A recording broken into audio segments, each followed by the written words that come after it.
Lu pernah lihat orang gaji UMR tapi tiba-tiba nongkrong bawa motor baru? Padahal kemarin masih ngeluh tanggal tua makan mie instan. Aneh kan? Lebih aneh lagi, pas ditanya, jawabannya selalu sama. Dapat murah, overkredit, aman. Murah di depan, tapi gaya hidupnya naik drastis, seolah-olah masalahnya selesai. Tapi kenapa ujung-ujungnya banyak yang motornya hilang, duit lenyap, dan hidupnya makin berantakan? Kalau ini cara pintar, harusnya semua orang untung. Faktanya kebalik. Yang cari murah justru paling mahal bayarnya. Dan masalahnya bukan di motornya, tapi di permainan yang gak pernah mereka sadari. Ceritanya selalu mulai dari situasi yang kelihatan wajar. Gaji UMR, cicilan mulai berat, kebutuhan hidup makin naik. Tapi gengsi nggak mau turun. Akhirnya muncul satu solusi instan. Overkredit bawah tangan. Biasanya datang dari grup Facebook atau kenalan tongkrongan. Bahasanya manis, tinggal lanjut cicilan, surat ada, aman pakai materai. Kedengarannya simple, cepat, dan seolah jadi jalan keluar tanpa ribet. Di titik ini, otak mulai kompromi. Lu nggak lagi mikir benar atau salah, tapi mikir mana yang paling cepat bikin tekanan hilang. Dan overkredit bodong ini kelihatan seperti pintu darurat. Lu serahin motor, dapat uang beberapa juta. Beban bulanan seolah pindah ke orang lain.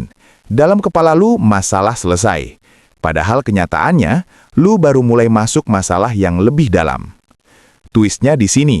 Sistem leasing itu nggak pernah peduli lu serah terima motor sama siapa. Yang mereka lihat cuma satu, nama di kontrak. Dan selama nama itu masih punya lu, semua tanggung jawab tetap nempel di lu. Nggak peduli lu sudah salaman, tanda tangan, atau tempel materai sampai 100 lembar. Artinya apa? Lu merasa keluar dari masalah, padahal lu cuma mindahin posisi dari orang panik jadi target resmi. Ini bukan sekadar transaksi bodong. Ini pola yang terus berulang, dan banyak orang masuk ke lubang yang sama, karena kelihatan gampang di awal. Yang bikin lebih parah, ada dua tipe orang di sini. Yang kepepet jual, dan yang ngerasa pintar beli murah. Keduanya sama-sama yakin mereka lagi ambil kesempatan. Padahal kenyataannya, mereka cuma jadi bagian dari rantai masalah yang udah disusun rapi. Dan anehnya, hampir semua baru sadar setelah semuanya terlambat. Sekarang kita bongkar sistemnya. Biar lu paham, ini bukan sekadar kesalahan individu, tapi permainan yang udah jalan lama. Dan yang bikin ngeri, semua pihak di atas justru diuntungkan. Pertama, pihak leasing. Mereka punya satu kekuatan utama, kontrak resmi. Selama nama lu ada di situ, mereka punya hak penuh buat nagih, neror, sampai narik aset kapanpun. Mereka nggak peduli motor itu sekarang di tangan siapa. Buat mereka, motor itu cuma jaminan. Yang lebih penting adalah siapa yang tanda tangan di awal. Dan itu, lu. Kedua, masuk pemain gelap, penadah. Ini yang jarang disadari. Mereka nyari orang panik, ambil motor dengan harga murah, lalu lempar lagi ke pasar STNK only dengan margin besar. Mereka nggak pernah mikir cicilan, mereka nggak pernah mikir resiko hukum, karena dari awal target mereka cuma satu, putar barang secepat mungkin, ambil untung, lalu hilang. Ketiga, pembeli yang rasa paling pintar. Dia lihat harga murah, langsung mikir, ini peluang, bisa punya motor mahal dengan harga miring, tanpa mikir kenapa bisa semurah itu. Padahal justru disitulah jebakannya. Kalau barang itu beneran aman, nggak mungkin dijual semurah itu. Murahnya itu bukan diskon, tapi transfer resiko. Jadi sebenarnya apa yang terjadi? Resiko dari pihak pertama yang kepepet dipindahin ke pembeli kedua yang tergiur murah. Sementara penadah sudah ambil untung di tengah. Dan leasing, mereka tetap pegang kendali penuh. Motor bisa ditarik, cicilan tetap jalan, dan nama yang dikejar tetap sama. Artinya, sistem ini cuma punya dua pemenang, leasing dan penadah. Satu main di jalur resmi, satu di jalur gelap. Keduanya sama-sama cuan. Yang kalah, yang panik dan yang serakah. Satu karena kepepet, satu karena kepancing murah. Dua-duanya masuk ke sistem yang sama, dan dua-duanya keluar dengan kerugian. Insight paling pentingnya gini, ini bukan soal lu kurang hati-hati. Ini soal lu masuk ke sistem yang dari awal memang nggak pernah didesain buat lu menang. Sekarang kita pakai angka biar nggak ngawang. Misalnya lu gaji UMR sekitar 3 juta. Lu ambil motor dengan cicilan 1,2 juta per bulan karena mikir masih aman. Bulan pertama lancar, bulan kedua mulai kerasa. Masuk bulan ketiga, kebutuhan lain numpuk dan cicilan mulai nyekek. Di titik ini, logika mulai kalah sama tekanan. Akhirnya lu ambil jalan pintas. Motor lu oper ke orang lain lewat jalur bawah tangan dan lu dapat uang napas, misalnya 2 juta. Lu ngerasa lega, seolah beban hilang. Sekarang kita berhenti sebentar. Lu kehilangan motor, tapi dapat 2 juta. Kedengerannya seperti deal yang lumayan kan? Padahal ini baru ilusi pertama. Karena di sistem leasing, cicilan tetap jalan atas nama lu. Kalau orang kedua ini berhenti bayar, siapa yang dikejar? Bukan dia, tapi lu. Kita lanjut skenarionya. Orang kedua pakai motor itu selama 2 bulan. Dia juga akhirnya gagal bayar. Masuk bulan ketiga, motor ditarik di jalan. Sekarang posisi akhir, motor hilang, cicilan macet, dan nama lu masuk blacklist. Lu dapat 2 juta di awal, tapi kehilangan akses finansial bertahun-tahun. Sekarang kita balik ke pembeli kedua. Dia beli motor itu misalnya 12 juta. Ngerasa dapat motor keren dengan harga murah. Dia pakai motor itu 60 hari, lalu ditarik di jalan. Selesai. Duit 12 juta hilang tanpa bisa komplain. Kita hitung kasar. 12 juta dibagi 60 hari. Berarti dia sewa motor itu 200 ribu per hari. Lebih mahal dari rental premium. Jadi siapa yang untung? Bukan lu, bukan dia.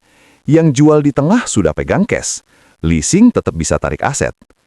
2 orang kehilangan uang dengan cara berbeda. 1 kehilangan masa depan finansial, 1 kehilangan tabungan. Dan yang paling ironis, dua-duanya masuk dengan keyakinan yang sama. Ini solusi cepat. Padahal kalau dihitung pakai logika sederhana, ini bukan solusi. Ini cuma cara mahal untuk menunda kehancuran. Sekarang biasanya mulai muncul pembelaan. Yang penting kan gue sempat pakai motornya. Dengar baik-baik, lu bukan pakai, lu bayar mahal buat ilusi punya. Lu keluar duit belasan juta cuma buat rasa keren 2 bulan, sambil hidup dalam ketakutan tiap hari. Itu bukan nikmat, itu tekanan yang lu bayar sendiri. Ada lagi yang bilang, gue kepepet, nggak ada pilihan.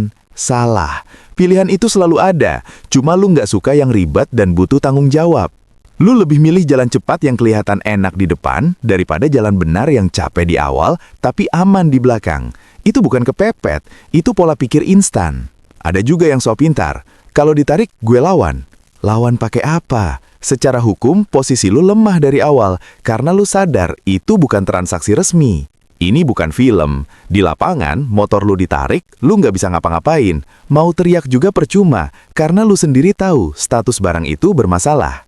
Yang paling sering, murah, sayang kalau dilewatkan. Justru itu masalahnya. Lu fokus ke harga, tapi buta sama risiko. Murah itu bukan berarti untung. Dalam banyak kasus, murah itu cuma cara halus buat mindahin masalah orang lain ke tangan lu. Lu kira lu lagi ambil kesempatan, padahal lu lagi nerima beban yang orang lain buang, dan lu bayar untuk itu. Bedain ini baik-baik. Orang yang mikir benar akan tanya, risikonya apa? Orang yang salah fokus cuma tanya, harganya berapa? Selama cara pikir lu masih ngejar murah tanpa ngerti risiko, lu bakal terus jadi target empuk di permainan kayak gini. Dan yang paling keras, masalah lu bukan di duit yang kurang, tapi di keputusan yang salah berulang kali karena ego dan gengsi. Sekarang, solusinya simple, tapi nggak semua orang mau jalanin. Kalau lu udah nggak kuat cicilan, berhenti cari jalan pintas. Datang langsung ke leasing, urus resmi. Pilihannya jelas, alih debitur atau minta keringanan. Memang ribet, butuh waktu, dan ada biaya. Tapi di situ satu-satunya cara nama lu benar-benar lepas dari masalah. Aturan pertama, jangan pernah transaksi yang gak tercatat di sistem resmi. Kalau nama di kontrak masih punya lu, berarti tanggung jawab masih punya lu. Titik. Aturan kedua, kalau sesuatu kelihatan terlalu murah, berhenti dulu. Tanya satu hal, ini murah atau ini masalah orang lain yang lagi dipindahin ke gue? Aturan ketiga, sesuaikan gaya hidup sama kemampuan, bukan sebaliknya. Motor itu alat, bukan simbol harga diri. Lu nggak butuh kelihatan sukses. Lu butuh beneran aman secara finansial. Itu 2 hal yang beda jauh. Ingat ini baik-baik. Yang bikin hidup hancur itu bukan kurang duit, tapi keputusan cepat tanpa mikir panjang. Orang yang menang bukan yang paling cepat ambil peluang, tapi yang paling paham resiko sebelum masuk. Jadi, mulai sekarang, berhenti kejar murah. Kejar aman. Karena murah bisa bikin lu senang sebentar, tapi keputusan bodoh bisa ngejar hidup lu bertahun-tahun. Kalau lu ngerasa ini ngebuka pikiran, share ke temen lu yang masih mikir yang penting murah. Dan kalau lu mau konten yang ngebongkar realita finansial kayak gini, tekan subscribe sekarang.